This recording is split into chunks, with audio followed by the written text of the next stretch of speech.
बिस्मिल्लाहिर्रहमानिर्रहीम अस्सलाम वालेकुम। किसान दोस्त फोरम में खुश आमदीद।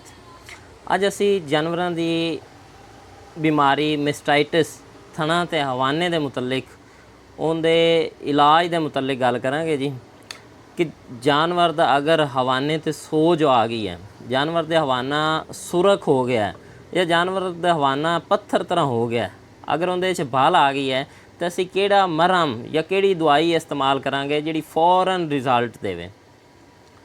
उनके वास्ते ज़्यादातर फार्मर ये गलती करते हैं भी फौरन एंटीबायोटिक इस्तेमाल करते हैं। अगर हवाने के अंदर भाल है मिस्टाइटिस की वजह तो वह सख्त हो जाती, पत्थर तरह हो जाती, फिर उस बल का खराज नहीं होंदा, वो जल्दी जानवर का हवाना या थान जिहड़े हैं जिनके अंदर वो भाल आई हुई है वो ठीक नहीं होंदी।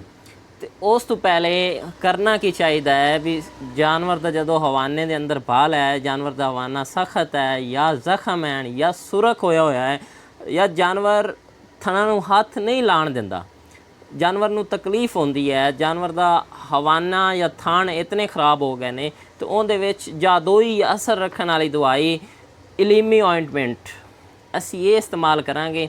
इहदा फ़ायदा ये होएगा कि जानवर का हवाने के अंदर जिहड़ी बाल है इहदा दिन 2 दिन असी एक दिन 2 मरतबा अगर असी इस्तेमाल करांगे, सुबह तो शाम तेल लगा के हवाने की अच्छी तरह मसाज करांगे। जो मसाज करांगे तो जानवर का हवाने की भाल जिहड़ी है वो नरम हो के वो हवाना जल्दी ठीक होने वाले पासे आएगा। अलीमी ऑइंटमेंट जानवर के हवाने ते थना ते अगर जख्म ने या बाल है, बाल की वजह तो सख्त हो गया है तो उनदे विच इनदा मसाज इंतहाई मुअस्सर है।